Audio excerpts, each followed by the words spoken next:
కాదు కదా. సో ముఖ్యమంత్రి గారు ఎక్కడుంటే బాగుంటుంది, ఎక్కడి నుంచి పరిపాలిస్తే బాగుంటుంది అన్న క్రమంలో 3-man కమిటీ వైజాగ్లో ఉన్న అన్ని ప్రదేశాలని కూడా సందర్శించారు.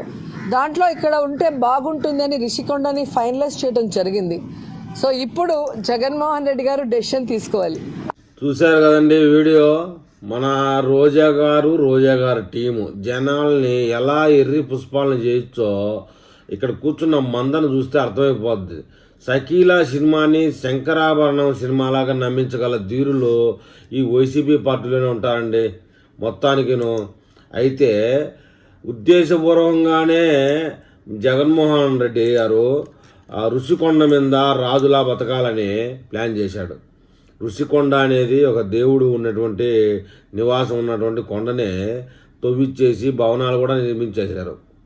అయితే జనాల అనేది ఏంటంటే బుర్ర తక్కువ గాళ్ళందరూ చాలా వరకు వైసీపీలోనే ఉంటారు. వాళ్ళని నమ్మించడానికి పెద్దగా కష్టపడాల్సిన పని లేదు. జనాల్ని అది పనిగా అబద్ధాన్ని నిజమని నమ్మించడానికి సబ్బులాగా సోషల్ మీడియాని రుద్దుతూ ఉంటారని చెప్పి అంటూ ఉంటారు. ఇకపోతే జనాలు వీళ్ళ విషయంలో మారుతారు, రాష్ట్రానికి ఏదో చేస్తారనే భ్రమలో ఇంకా చాలామంది ఉన్నారండి. వంకర మాటలు, బురద జల్లుడు కార్యక్రమాలు, ఇంకా ఘోరంగా బూతులు విని విసుగొచ్చేసింది జనాలకి. ఈ మధ్యలో వీళ్ళ టీంకు వచ్చే వీడియోస్ కూడా ఎవరు చూడడం లేదు. చాలామంది ఈ రోజా గారు కానీ ఇతర బూత్ మాట్లాడేవాళ్ళు ఇవన్నీ బూతులేలే అని చెప్పేసి చాలామంది అసహించుకుంటున్నారు, చూడకుండా వదిలేస్తున్నారు. ఈయన గారంట ఋషికొండ మీద నుంచి పరిపాలించడానికి ప్లాన్ చేసి రాష్ట్రంలో ఎలాంటి ఎదుగుదల లేకపోయినా ఋషికొండ మీద భవనాలు కట్టాడు అనే విషయాన్ని ఈమె నోటితో చెప్పుకొస్తున్నారు. దానికి ఆమె పర్యాటక శాఖ మంత్రిగా బాగా సహకరించింది.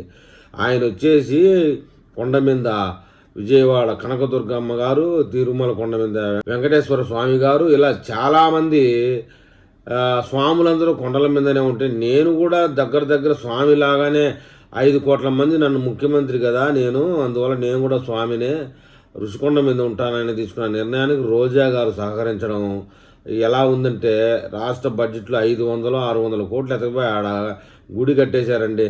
మొత్తం భవనాలు, బాత్రూంలో ముడి కడుక్కునేదే లక్షలు, పైన తిరిగే ఫ్యాను 1500 రూపాయల నుంచి 10,000 రూపాయలు పెడితే బ్రహ్మాండమైన ఫ్యాన్ వస్తుంది.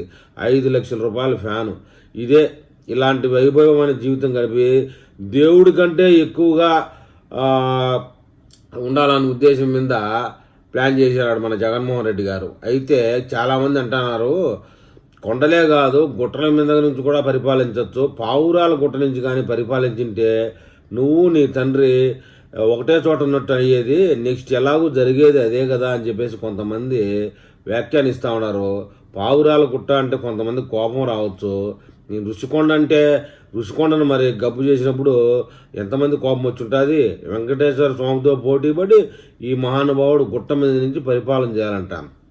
పరిపాలన అనే పదం రాజులకి వాళ్ళకి వర్తిస్తుంది, ఇలాంటి బోడిగాళ్ళకి కాదని తెలుగు ప్రజలు ఎద్దేవా చేస్తున్నారు. మరి చూద్దాం ఈ యొక్క ఋషికొండ భవనాలు ఏమి చేయాలనే విషయంలో తెలుగుదేశం పార్టీ ఇంకా ఎలాంటి నిర్ణయం తీసుకోలేకపోతుంది. ఆ 500 కోట్ల రూపాయలు బూదిలో పోసిన పన్నీరు అవుతుందేమోనని ప్రజలు ఆలోచన చేస్తూ ఉన్నారు. మరి